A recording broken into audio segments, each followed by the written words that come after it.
So,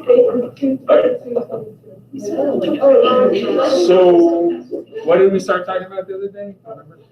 Other graphs. Other trig graphs, right? So we got through, let's just review just a little bit. So this is just other trig graphs.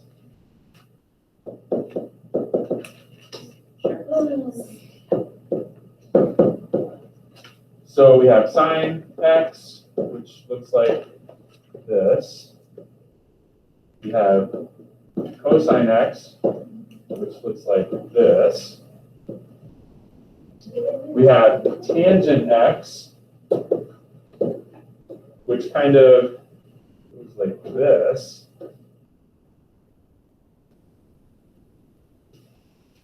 Right, and there's these asymptotes. We have cotangent x, which looks similar to that, except for the little wave things go the other way, and the asymptotes are a little bit offset. So it kind of goes like this.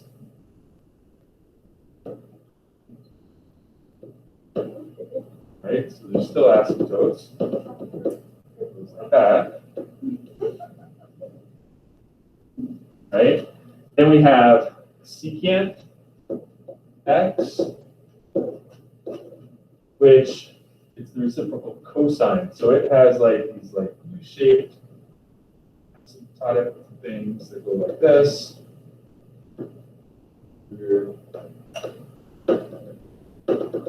This. Then we have cosecant x, which again is very similar to that, except for the asymptotes are a little bit offset. This.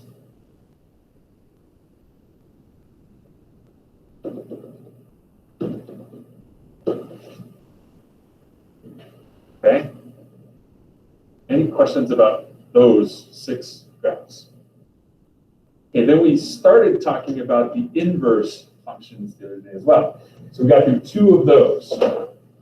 We got through arc sine x, which when you reflect it over the diagonal and you look at what you have, it actually is not a function, so you can only count some of it. So we only count the part that kind of goes like this and goes like that. Okay? So remember, the major deal here is that it only goes, the x values only range from -1 to 1, and the y values go from negative pi over 2 90 to positive pi over 2. So that's kind of what that graph looks like. And same deal with our cosine. It's the same issue. When you reflect it over the diagonal, it's not a function, so you can only really include part of it in order to make it a function. And the part which we include looks like this. It starts here and it kind of goes like that. Like that. So it goes up to pi, 0 to pi in the y values, and from -1 to 1 in the x values. Any questions on that stuff so far? Did anybody get the tattoo for extra credit? Sadie and I are going to do it this weekend. They're busy this weekend. All right. She does good work. Are you talking about a Snapdragon place? Oh, she's Right, really yeah. cool, yeah. Yeah, she does really good. I'm gonna get called They out did to it set behind behind your ear. All right. All right. That's gonna be microscopic. It'd be really cute though. I could get it like. So where are we? We're on arc tangent. Yeah. Y equals inverse tangent x, which they, of course, call arc tangent x. So same kind of analysis, right? Like I know that tangent kind of looks like this. It has these asymptotes, and it does this, right? So I'll do, again, from 0 to 2 pi. There's 0 to 2 pi. And from 0 to -2 pi this way, it will go like this.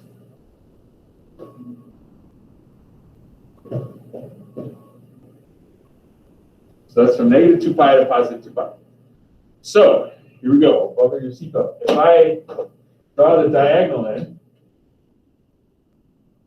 here, y equals x, and I reflect this, it is super weird. It's going to be like this.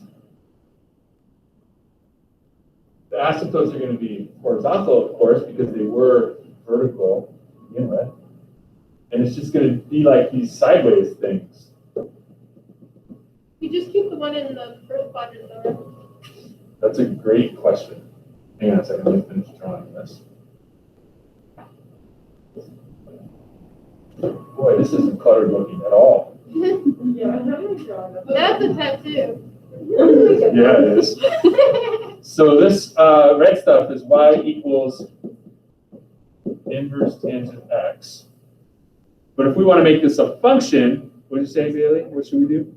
So you only keep the first. Yeah, that's what I would do, and that's the ancient Greeks agree with us. So we're only going to include this middle entire wave, because that includes as much as we can without it doubling over on itself and failing the vertical line test. So that yellow stuff is y equals the function arctangent x.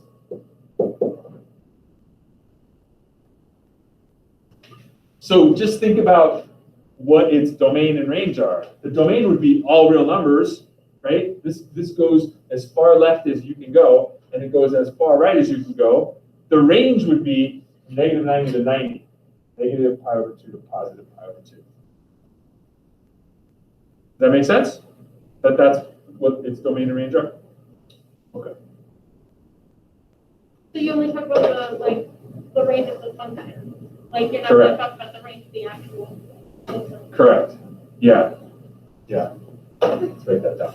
So the domain would be all real numbers in this case, all real numbers, and the range would be the numbers from negative pi over 2 to positive pi over 2. And look, the endpoints are not included for sure, right? Because the graph never quite reaches that y value. Right. Okay. Any questions on this? Okay. Arc cotangent, same deal. So if I have y equals cotangent inverse x, or arc cotangent,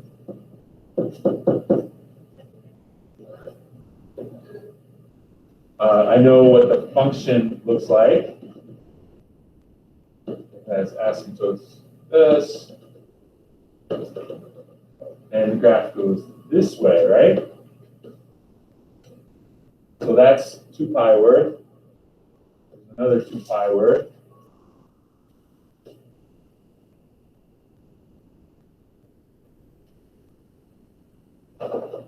If I reflect it over the diagonal, now the asymptotes are going to be horizontal.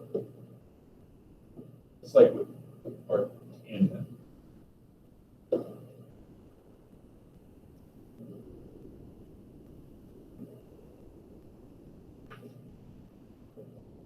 And the waves are going to look kind of like this. Okay. They're going to, let's see. If I reflect, yeah, okay, it's going to be going the opposite way, right? Oh, whoops.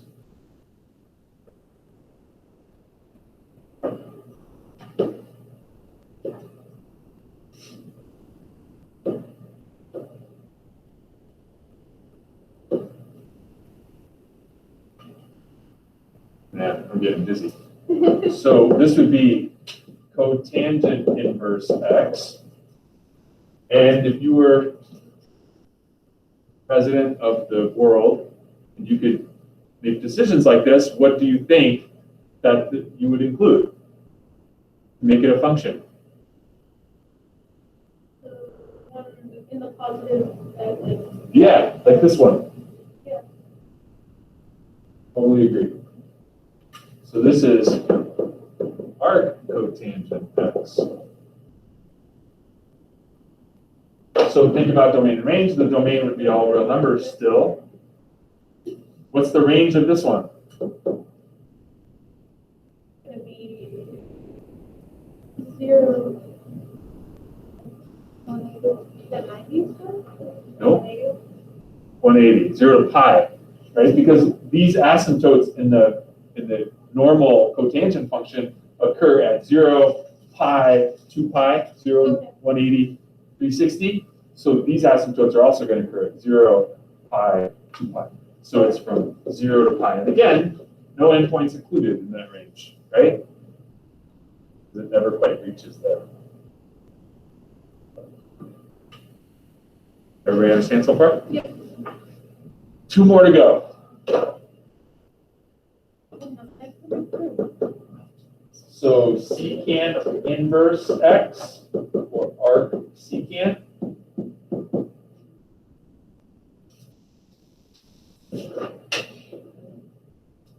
So arc secant x, that's the reciprocal cosine, right? So its asymptotes are here, here.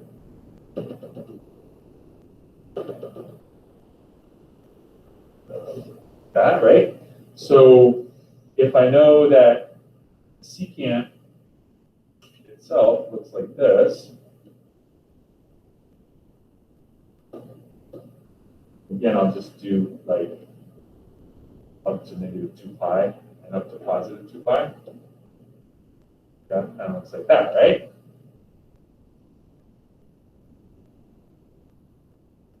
So if you reflect this over the diagonal, now the asymptotes are going to go this way.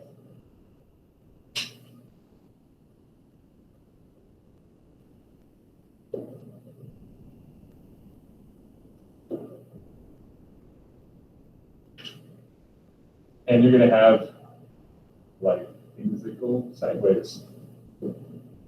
This.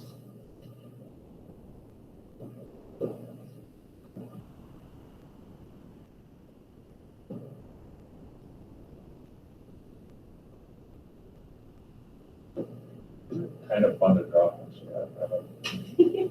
Yeah, this is good. They look kind of cool.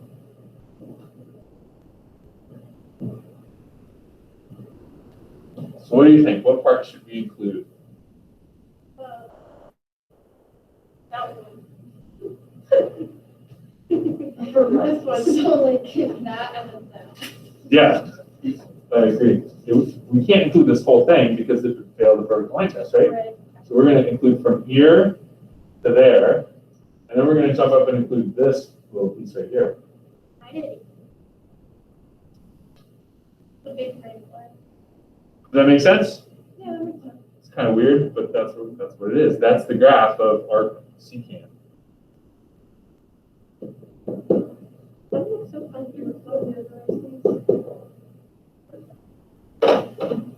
So the domain of this is super weird. The domain is going to be numbers that are bigger than or equal to 1 and less than or equal to negative 1. So it's going to be like from negative infinity to negative 1, including that endpoint, union 1 to positive infinity, including 1. What's the range?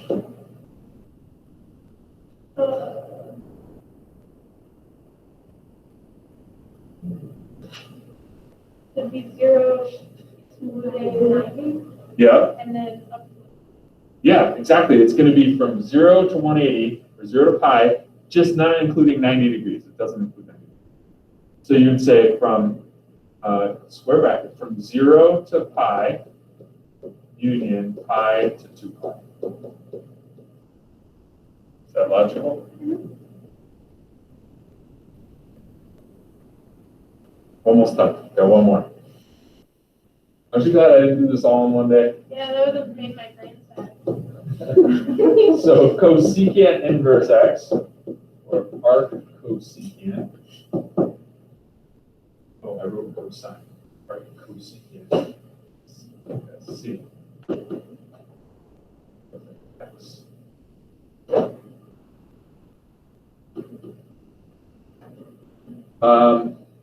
Same deal. So the cosecant function, its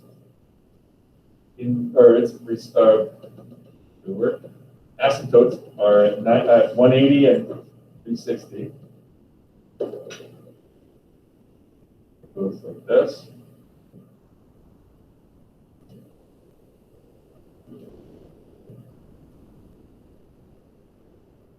That's the cosecant graph. So when you reflect it, Now they ask us to go this way.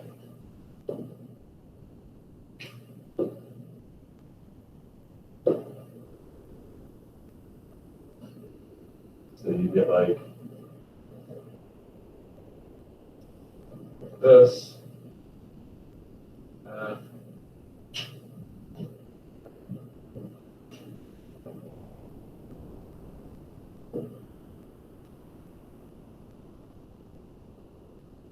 And which part do you think that they included? You're probably right. Same as the last one. It's actually this part here, and then this part here. Because if you think about it, they always want to include first quadrant. They always want to include the first quadrant, which is 0 to 90. But if we include from 0 to 90, it wouldn't make any sense to then jump up here and include that. You'd want to include something that's like close to it. So that makes sense. Right? So this is y equals arc cosecant.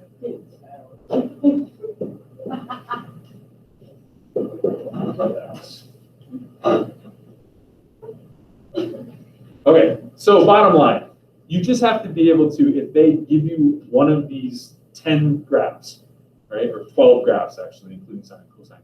If they give you one of these 12 graphs, you just have to be able to figure out which one it is. Okay. That's it, and you have notes. So that's good. That's not so bad. You don't want to have to like produce it every time, right? So study it and then have your notes handy and you'll have no problem with this. Okay.